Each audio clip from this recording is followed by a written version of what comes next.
আসসালামু আলাইকুম প্রিয় দর্শক, কেমন আছেন আপনারা সবাই? আশা করি সবাই বেশ ভালো আছেন। ফ্লাই এভিয়েশনের পক্ষ থেকে আপনাদের সবাইকে জানাচ্ছি আন্তরিক শুভেচ্ছা ও অভিনন্দন।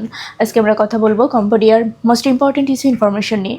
কম্বোডিয়াতে এসেছে বেশ কিছু কাজের সুযোগ। এখানে আপনি শুধুমাত্র একটি সেক্টর কাজ করতে পারবেন, সেটা হচ্ছে কনস্ট্রাকশন ওয়ার্কার হিসেবে। এখানে আপনার দৈনিক ডিউটি টাইম হচ্ছে 8 ঘন্টা করে, সপ্তাহে 6 দিন ওভারটাইমের সুযোগ রয়েছে। থাকা খরচটা কোম্পানি বহন করবে, খাবার খরচটা মাস্ট বি আপনার নিজেকে বহন করতে হবে। এখানে আপনার স্যালারি হচ্ছে $300 থেকে $350। আর এই ফুল প্রসেসিংয়ের জন্য আমরা সম্মান নিচ্ছি মাত্র 15 দিন। 15 দিনের মধ্যে ম্যান পাওয়ার দিয়ে ফ্লাইট করা হবে ইনশাআল্লাহ। তো চলুন এবার জেনে আসি কম্বোডিয়াতে ফাইল সাবমিট করতে আপনার কী কী ডকুমেন্টসের প্রয়োজন হবে। ফার্স্ট অফ অল লাগবে আপনার পাসপোর্ট, যার মেয়াদ অবশ্যই 2 ইয়ার্স হতে হবে। এনআইডি কার্ডের ফটোকপি লাগবে, পাসপোর্ট সাইজের কপি ছবি লাগবে, যার ব্যাকগ্রাউন্ড সাদা অবশ্যই ল্যাব প্রিন্ট হতে হবে। এর পাশাপাশি লাগবে হচ্ছে পুলিশ ক্লিয়ারেন্স।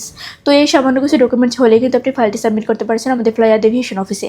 তো আর দেরি না করে অতি শীঘ্রই যোগাযোগ করুন আমাদের স্ক্রিনে দেওয়া নাম্বারে, অথবা চলে আসুন আমাদের ফ্লাই এভিয়েশন অফিসে। আজকে ভিডিওটি আমি এখানে শেষ করছি। দেখা হবে নেক্সট আরও কোনো ভিডিওতে নতুন কোনো তথ্য নিয়ে। সবাই ভালো থাকবেন, সুস্থ থাকবেন। আর ভিডিওটি ভালো লেগে থাকলে অবশ্যই লাইক, কমেন্ট, শেয়ার করে আমাদের পাশে থাকবেন। ধন্যবাদ।